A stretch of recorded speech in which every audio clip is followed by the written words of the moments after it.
Et bonjour, bienvenue sur énergie.e, ma petite chaîne d'apprentis. Voilà, aujourd'hui j'avais envie de vous présenter The Lonely Dreamer Tarot, dont je n'ai pas encore ouvert la boîte.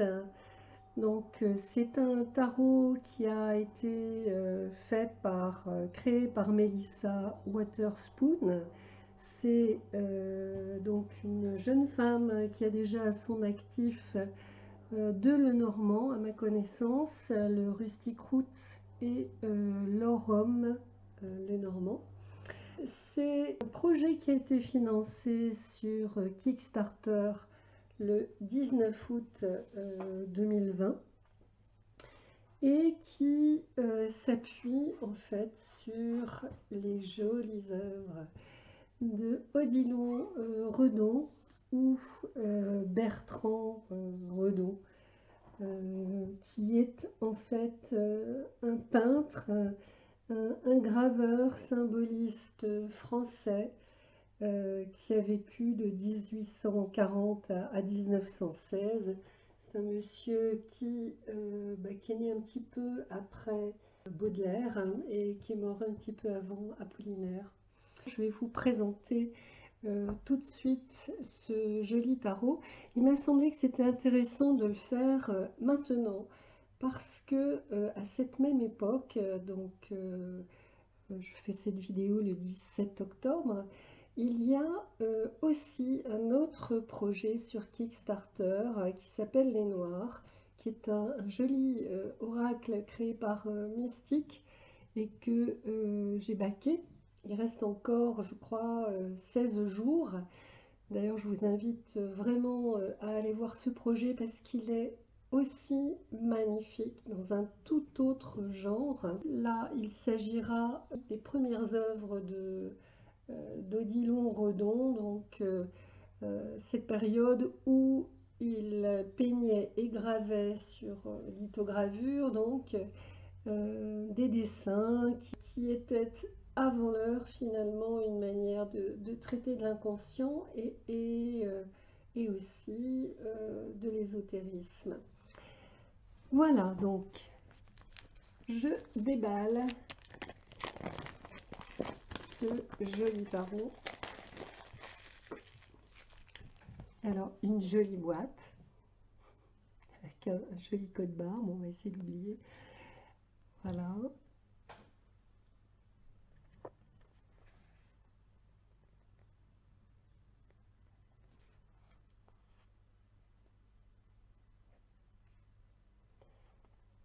Donc une petite porte qui ouvre sur le mystérieux Odilon Redon. Et cette notion de mystère, c'est quelque chose qui apparaît beaucoup dans ses œuvres. Donc, une boîte qui s'ouvre comme ça. Alors, elle s'ouvre sur ce vitrail qui est également une peinture d'Odilon Redon, dans sa deuxième période artistique, qui commence avec la naissance de son premier enfant, et qui est là une explosion de couleurs, ce qui contraste énormément avec sa première période artistique. Donc voilà, donc vous voyez qu'il y a un petit guidebook que je n'ai pas encore ouvert, donc il n'y a pas d'illustration couleur là-dedans. Il n'y a pas de dessin de tirage. Une introduction suivie d'un mot sur Redon, comment utiliser ce deck, les arcanes majeures, la suite, des bâtons, des épées, des pentacles. Tiens, d'ailleurs, il y a une erreur ici, puisqu'on a deux fois la suite des bâtons. Bon, c'est pas grave. Voilà, donc, alors, hop, je sors des cartes. Vous voyez que le dessin est vraiment très très joli. Ça représente ici une œuvre de Redon. C'était destiné à être un tapis de prière. Voilà. Donc très très très très joli. Donc ce sont des cartes sans bordure colorée, comme on peut souvent en voir maintenant.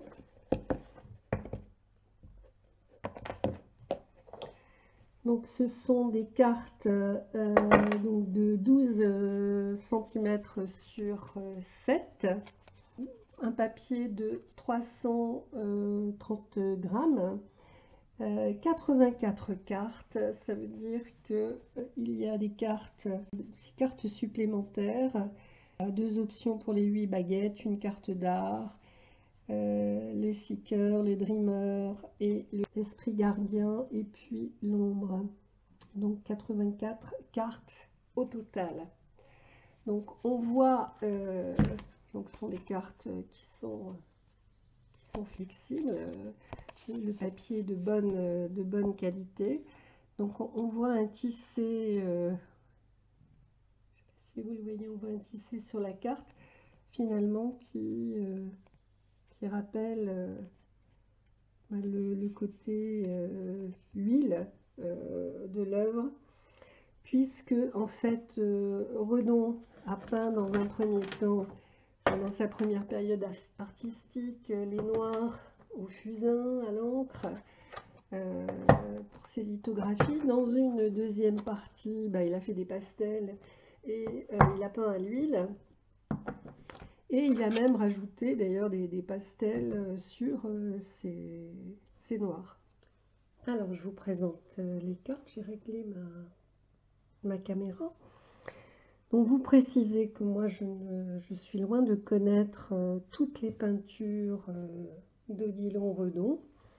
Mais ce que je trouve intéressant justement, c'est que ça nous donne l'occasion aussi de faire des recherches pour peu que l'on aime ce type de peinture. Et enfin, le tarot que moi je rattache beaucoup à l'art, c'est multiporte pour moi. C'est-à-dire que à la fois il y a l'apprentissage du tarot, mais il y a aussi tout ce qui touche au tarot, l'art, les symboles, voilà, l'histoire, c'est fabuleux.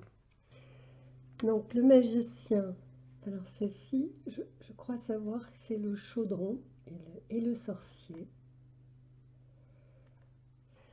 Alors celle-ci, la grande prêtresse, c'est apparemment Béatrice.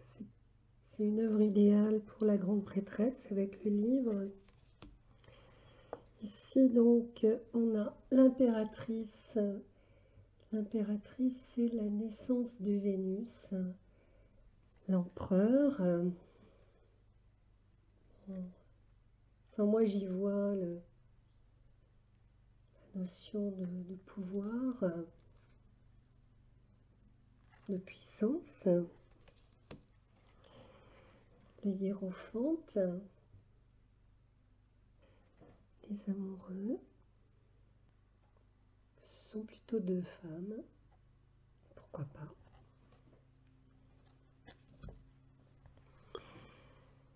Donc ça, c'est le char d'Apollon, je crois, pour le chariot. Alors, là, donc, on a la force. Je crois que celle-ci, ça s'appelle le chevalier mystique, l'ermite. La roue de la fortune. Donc la justice, c'est en fait la femme voilée. Pour Redon. Le pendu, donc le pendu, je crois que c'est le phare. Donc là, c'est la mort. La tempérance.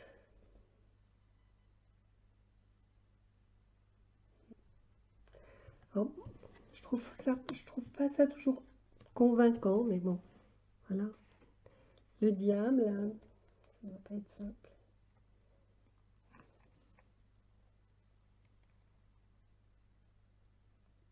La tour, Celle-ci, je l'aime bien. On imagine bien, perçoit bien le côté brutal et rapide. L'étoile, je l'ai étudiée ce matin avec Marie-Christine Chambon dans le tarot de la transformation. Soit dit en passant, une formation merveilleuse pour la connaissance du tarot et le développement spirituel et personnel. La lune.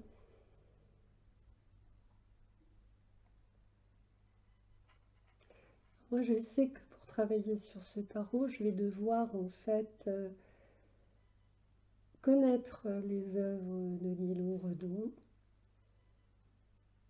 pour voir aussi ce que lui a voulu dire, voir ce qui a été rajouté et voir ce que l'autrice du tarot a voulu dire.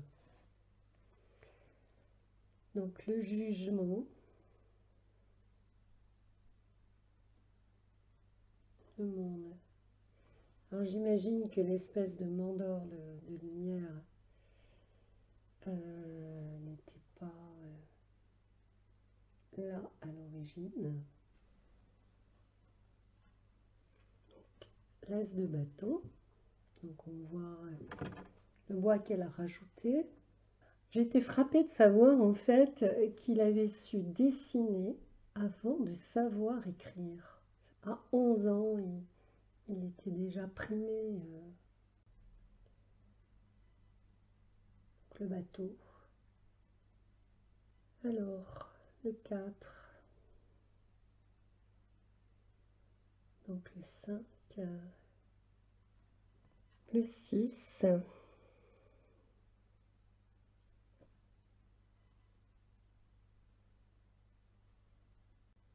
7,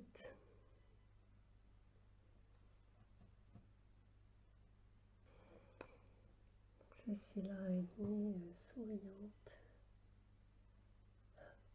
J'imagine qu'à l'époque ça devait poser question. Donc pour le 8, ouais, c'est bien vu. Donc un autre 8, 9, c'est un 5, mais je ne sais plus lequel. Le 10,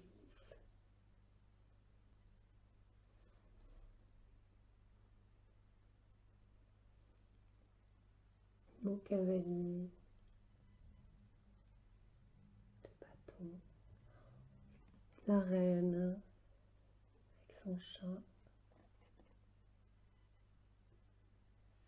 Il a peint aussi beaucoup de fleurs. Et d'ailleurs, je pense que la couverture, les fleurs, l'as de coupe, le 2 de coupe. Donc on revoit ces deux femmes. Le 3 de coupe. Le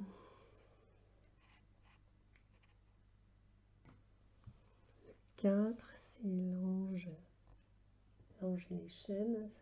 Alors un portrait qui ressemble un peu à celui de la grande prêtresse. Le 5 de coupe. Un portrait entre ombre et lumière. 6.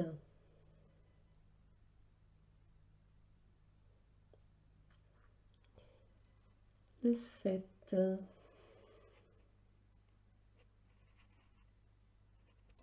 Plus à distance, le 8 encore plus. Celui-là, je ne sais plus comment il s'appelle. Donc on a bien cette idée du chemin, du cheminement vers la maturité. Le 9, la maturité assise. Très joli comme image. Cette référence à Marie, que je vois moi. C'est un bel amour inconditionnel, un bel amour maternel. Le page,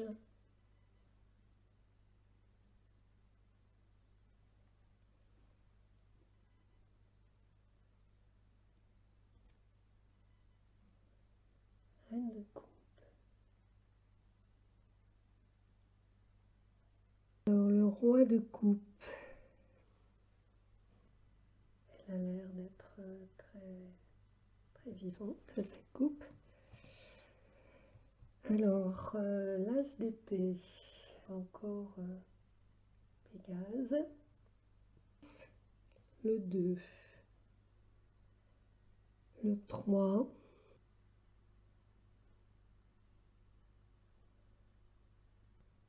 le 4,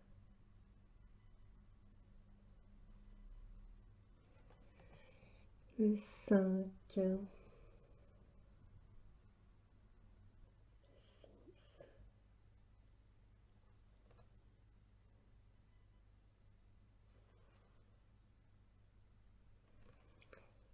alors là c'est un ange. Le thème des anges revient beaucoup chez Odilon Renaud. Le 8, devant elle c'est un enfant. D'accord. Alors le 9, il me semble que celle-ci, je l'ai vue ailleurs. Je l'ai vue dans un autre tarot, mais là comme ça je ne saurais pas dire où. Le 10.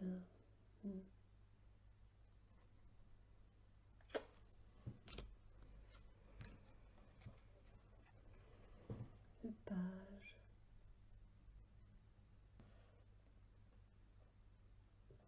Cavalier.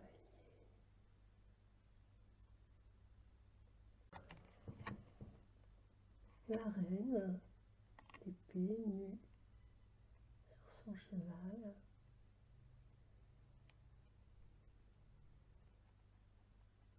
Ça alors, l'épée tenue par la bouche. 7 étoiles dans la main. Alors, l'as de pentacle, on redescend.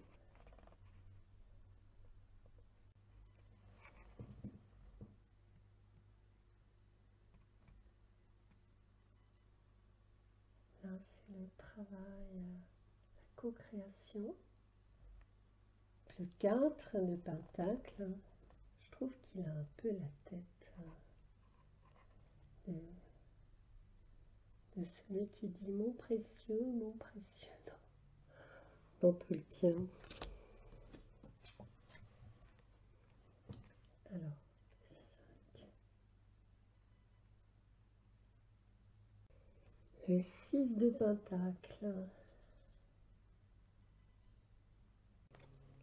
7.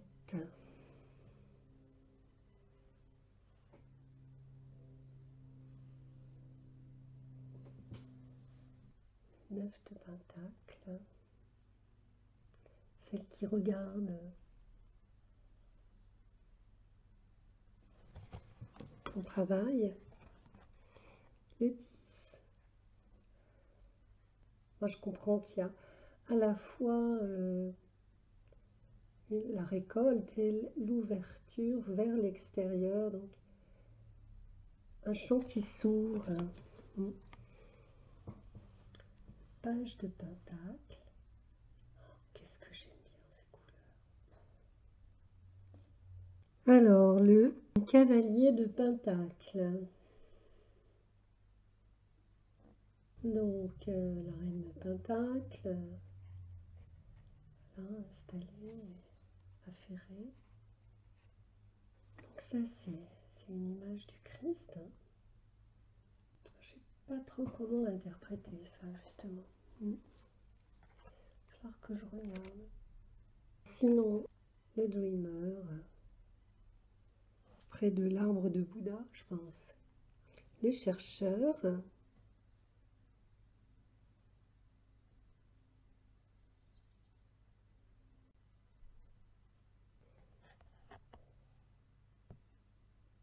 Non,